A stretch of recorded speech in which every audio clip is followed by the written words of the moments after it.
How strong is Roronoa Zoro? A world ruled by pirates and power, there exists a man who aims for not treasure or fame, but for mastery. Roronoa Zoro, a swordsman whose resolve carves his path to greatness. His dream to surpass all others and claim the title as the world's greatest swordsman. Through trials of combat and the weight of destiny, he's on a path to becoming something much more. After all, why aim to be the best on earth when you could become the king of hell? Zoro's path begins at Shimotsuki village, where he is trained with his childhood rival Kuina. Despite his strength, Zoro can never best Kuina in combat, losing to her in over 2,000 duels. Her tragic and untimely death changed everything. Zoro made a promise to become the world's greatest swordsman in her honor. It wasn't just a dream anymore. Kuina's death became the driving force behind Zoro's pursuit of strength, turning his pain into purpose. When Zoro finally crossed swords with Mihawk, this was the opportunity to achieve his dream, but the gap in their power was undeniable. Zoro realized it was too early. Mihawk's effortless defeat of Zoro was a humbling moment, but it also lit a fire within him. Refusing to let despair consume him, Zoro lay down on the ground, promising his captor to never lose again until he can one day surpass Mihawk. In Alabasta, Zoro is faced with Mr. One, a deadly assassin with the ability to turn his body into steel. The fight forced Zoro to unlock a new level of strength. Listening to the rhythm of nature, Zoro unknowingly tapped into Haki for the first time, awakening extraordinary power to sense the presence and animated objects around him. Rather dodging a fallen rebel, he instinctively understood where each piece would land, feeling the faint pulse of life within the lifeless stones as if they were breathing. This heightened awareness enables Zoro to unlock the secret to cutting through steel itself. One sword style, Lion Strike, leading to his decisive victory over Mr. One. In that moment, it was as if Zoro had stood at the very gates of Hades. Zoro's loyalty and willpower reached a peak during the events at Thriller Bark. Kuma, a warlord of the sea, showed up at the very worst time. But when threatening an injured Straw Hat crew, Zoro didn't hesitate. He dodged Kuma's pad cannon, which travels at the speed of light, and then he did the unthinkable. To protect his captain's dream, he offered to take all of Luffy's pain. The strain on his body was unimaginable, but Zoro withstood it all, standing tall to make sure that, in the end, nothing happened. Despite his strength, an injured Zoro was powerless during the Straw Hat's crushing defeat at Sabaody. The experience was a bitter reminder of his limits, leaving him unable to protect his crew. Stranded on Kurgana Island, Zoro swallowed his pride and trained under Mihawk, the very man he sought to surpass. Over the next 2 years, Zoro honed his skills, mastering armament Haki to enhance his attacks and defense, transforming into a swordsman capable of carrying Luffy's dreams. When Zoro rejoined the crew, his strength was on full display. At Sabaody, he casually cuts an enormous pirate ship in half. At Fishmen Island, he embarrassed Perkman Hody Jones. Even underwater, where movement is sluggish, with one blade drawn, he cuts through water and strikes Hody down before Zoro can run out of air.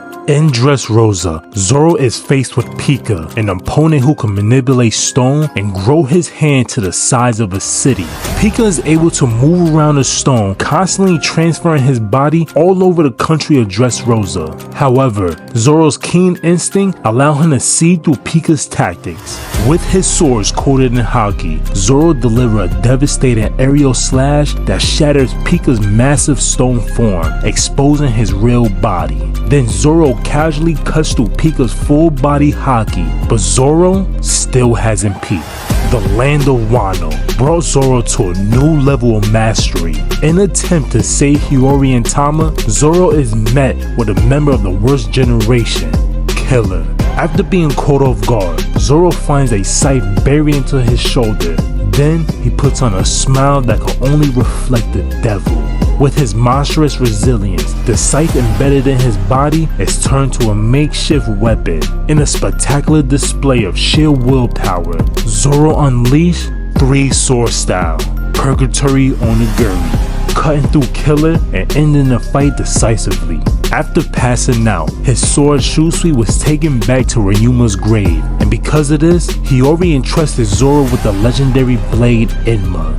This sword, the only blade to ever cut Kaido and once wielded by Kazuki Oden, forced Zoro to adapt to his immense power, nearly draining him dry of his Haki during training. Enma was a curse and a blessing, a blade that demanded mastery but offered unparalleled strength in return. On the rooftop, Zoro showed why he's the right hand to the future Pirate King. With the Wado, the Sadai Katetsu, and Enma by his side, he walked into the heart of the enemy's territory, ready to carve through anyone who dared to stand in the way of Luffy's dream. In a battlefield dominated by monsters, Zoro challenged the impossible. With a single sword in hand, he unleashed a devastating one-sword style attack, forcing Kaido, the man who laughed at death itself, to dodge. Its power cleaved through Onigashima's massive horn. When Prometheus, Big Mom's living inferno, threatened his captain, Zoro's eyes sharpened. With nothing but a glance at Kinemon's fire-cutting technique, he replicated it flawlessly. In one slash, he sliced through Prometheus, extinguishing its fiery rampage. As Kaido revealed his hybrid form, him and Big Mom prepared an attack so destructive it could obliterate Onigashima. As the explosion threatened to consume everything, Zoro stood defiant. His blades crossed in defense, Zoro blocked the combined attack from two Yonkos, holding his ground long enough so his allies could escape. But Zoro's true moment of ascension came when his captain's life was at stake. Summoning every ounce of strength, Zoro launched an all-out attack against Kaido. Ashura blades drawn. Dead man's game. The sheer force of his strike tore through the Yonko, leaving a scar that would never heal. In that moment, Zoro awakened his Conqueror's Haki, his aura radiant with the dominance of a king, cutting the most durable character in the series. But Zoro's blades did more than just wound. It brought the precious time needed for Luffy to rise again and figure out Kaido's secret to infuse his attacks and conquer his Haki, mastering the essence of Haki itself, and able to face Kaido on equal grounds. With Luffy no longer needing help to fight, it's only right Zoro takes on the right hand of Kaido, King the Wildfire. King's a Lunarian, a descendant of gods who once ruled the Red Line. Their bodies can withstand fire, the harshest of climates, and almost any attack. King proved himself to be an opponent unlike anything Zoro has faced before. With his usual techniques failing, Zoro realized brute strength alone would not bring him to victory. But as this revelation dawned, a new challenge arose, one far more personal. Enma, the legendary blade once wielded by Kazuki Oden, began to tremble in Zoro's hands. Its power surged wildly, drawing more of his Haki than ever before, threatening to consume him entirely. In that moment of chaos, Zoro's mind drifted back to the words of his mentor. A sword is not merely a tool, it has a personality, a soul. You must bend it to your will or be consumed. Then, Zoro realized Enma wasn't rejecting him, it had chosen him. It was a test of his worthiness. Zoro tightened his grip, channeling his resolve, and if Enma demanded more Haki, then he would give it. No hesitation, no fear. With renewed clarity, Zoro turned his attention back to King, studying the flames on his back and the rhythm of his movements. He saw it, the key to breaking King's invincible defense. When the flames disappeared, King sacrificed durability for speed, and that was the opening Zoro needed. The tides of the battle began to shift as Zoro aligned his Haki with Enma, mastering the sword's insane demands. Slowly, the pirate hunter unlocked the secret to wielding Conqueror's Haki, a power only a chosen few possess. And then King, in a desperate bid for victory, unleashed the most devastating technique. A colossal flame threatened to destroy everything in his path. But Zoro, with all three swords imbued in the crackling energy of Conqueror's Haki, he unleashed his ultimate technique, King of Hell, Three-Sword Serpent. Zoro sliced through King's flame dragon and defeated the right-hand man to Kaido. He had ascended to a new level, a swordsman whose blades burn with the fire of hell itself. The King of Hell has been born. Egghead Island, where the future looms tall, yet cloaked in uncertainty. When the Thousand Sunny faces annihilation and the escape of his crewmates hang in a balance, Zoro is the one to confront the titans of the One Piece world.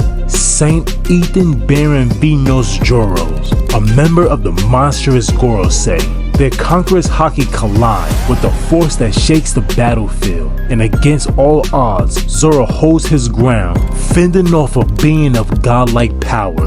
Then, Zoro notices something, a cursed Katetsu blade. This revelation confirms that Nose Zoro is not merely a man with a sword, but a true swordsman, one who wields his weapon with a deadly intent.